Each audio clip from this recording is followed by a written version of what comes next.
할렐루야.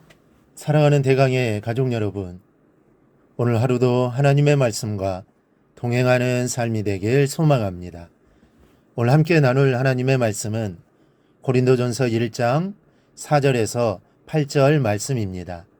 그리스도 예수 안에서 너희에게 주신 하나님의 은혜로 말미암아 내가 너희를 위하여 항상 하나님께 감사하노니 이는 너희가 그 안에서 모든 일, 곧 모든 언병과 모든 지식의 풍족함으로 그리스도의 증거가 너희 중에 견고하게 되어 너희가 모든 은사에 부족함이 없이 우리 주 예수 그리스도의 나타나심을 기다림이라.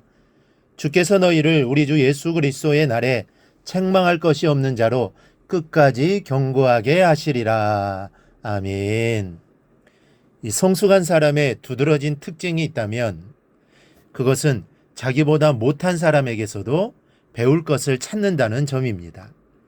미숙한 사람은 미숙할수록 다른 사람의 거의 모든 면을 무시하는 경향이 있지만 성숙한 사람은 그 반대의 특징을 갖고 있습니다. 우리는 신앙의 세계에서도 다른 성도의 모습 속에서 항상 좋은 점을 찾아 배워야 합니다.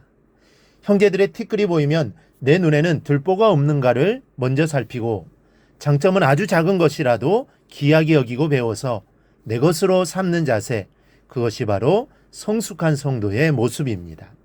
이 고린도 교회는 많은 문제점을 가지고 있는 교회이기도 했지만 반면에 좋은 장점을 많이 지고 있는 교회이기도 합니다.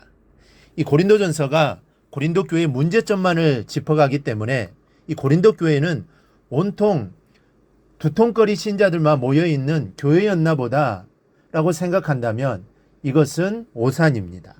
바울은 오늘 본문에서 짤막하지만 고린도 교회의 장점을 이야기합니다. 이 장점이 오늘 우리가 배워야 할 점입니다. 첫째는 그리스도의 증거가 견고한 교회였습니다. 5절 6절은 이는 너희가 그 안에서 모든 일, 곧 모든 언병과 모든 지식의 풍족함으로 그리스도의 증거가 너희 중에 견고하게 되어라고 합니다. 교회는 세상을 향하여 그리스도 예수를 증거하는 전도의 역사를 감당해 나가는 것입니다. 교회의 규모를 떠나서 크든 작든 하나님께서 제일 먼저 보는 것은 그 교회의 이 전도하는 모습입니다. 전도의 역사가 견고케 되지 않으면 아무리 규모가 커도 그 교회는 퇴보하는 교회요, 죽은 교회라는 말씀입니다. 우리 교회는 어떻습니까? 작년에 비하면 올해는 전도의 역사가 얼마만큼 견고해졌습니까? 해마다 또 달마다 다른 것은 몰라도 전도하는 우리의 모습만큼은 점차로 견고해져야 할 것입니다. 이 고린도 교회 성도들은 자신들이 가지고 있는 모든 것을 그리스도를 증거하는 일에 사용했습니다. 자신의 구변과 가지고 있는 지식을 전부 동원했습니다. 바로 이 모습이 하나님께서 기쁘시게 보시는 모습입니다. 여러분, 이 전도할 때 지식만 있으면 됩니까? 여러분, 말만 잘하면 될까요? 그것뿐 아니라 하나님께서 내게 주신 풍족한 모든 것을 사용하여 그리스도를 증거해야 하는 것입니다. 한마디로 그리스도를 증거하는 일에는 모든 것을 걸 수 있는 교회가 되어야 하는 것이죠. 길지 않은 인생을 살면서 한 번쯤 목숨을 걸어보는 것도 괜찮다고 생각합니다. 우리 주변에도 돈의 목숨을 거는 사람, 애인의 목숨을 거는 사람, 권력의 목숨을 거는 사람, 이 주먹에 목숨을 거는 사람들이 있지 않습니까? 그러나 결국엔 이 땅에 쓰러지고 말 것을 위해 목숨을 거는 것은 가장 어리석은 일입니다. 영원한 것에 목숨을 거는 인생이 성공한 인생입니다. 생명을 살리는 가장 값진 일, 천하보다 귀한 생명들을 살리는 일은 목숨을 걸 만한 가치가 있는 일입니다. 그래서 선교사님들이 목숨을 걸고 선교지로 가는 것이죠. 생명을 살리는 일, 그 일에 목숨을 걸 만한 일이라고 생각하기 때문입니다. 우리도 이러한 마음을 가지고 복음에 헌신하는 성도들이 되기를 바랍니다. 둘째, 고린도 교회는 은사에 부족함이 없는 교회였습니다. 은사는 일을 하는 연장입니다. 어떤 일이나 힘으로만 하려면 참 어렵습니다. 일의 90%는 연장이 하는 것이기 때문입니다. 연장이 변변치 못하거나 맨손으로 일을 하면 그 일은 진척이 없이 어렵고 힘들게 일을 하게 됩니다. 하나님의 일도 마찬가지입니다. 하나님의 일도 맨손으로 하려면 되지도 않을 뿐더러 너무나 힘이 듭니다.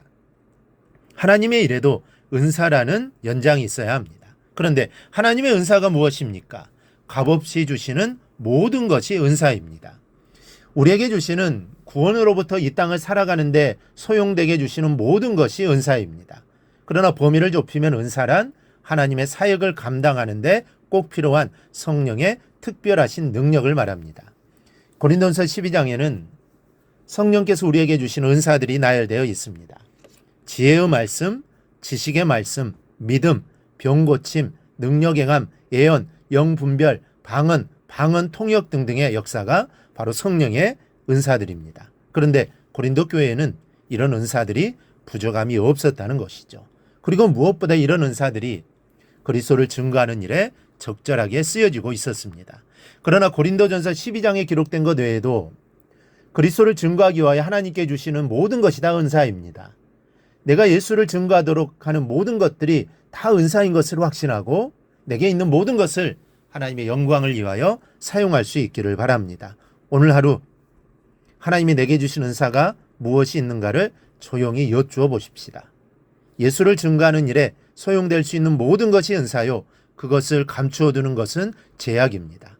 그러므로 하나님이 나에게 허락하신 것들로 그 은사로 주님을 증거하는 일을 할 수 있기를 바랍니다. 그래야 할 때 하나님이 기뻐하시고 그 일을 통해 주의 복음이 증거되어 하나님의 나라가 더욱더 가까워질 것입니다. 우리 모두는 복음 전도자입니다. 이 사실을 잊지 말고 늘 복음을 위해 헌신하는 성도들이 되기를 주님의 이름으로 축원합니다. 오늘 묵상한 말씀을 굳게 잡고 삶으로 실천하며 살아내는 대강의 모든 성도들이 되기를 축복합니다.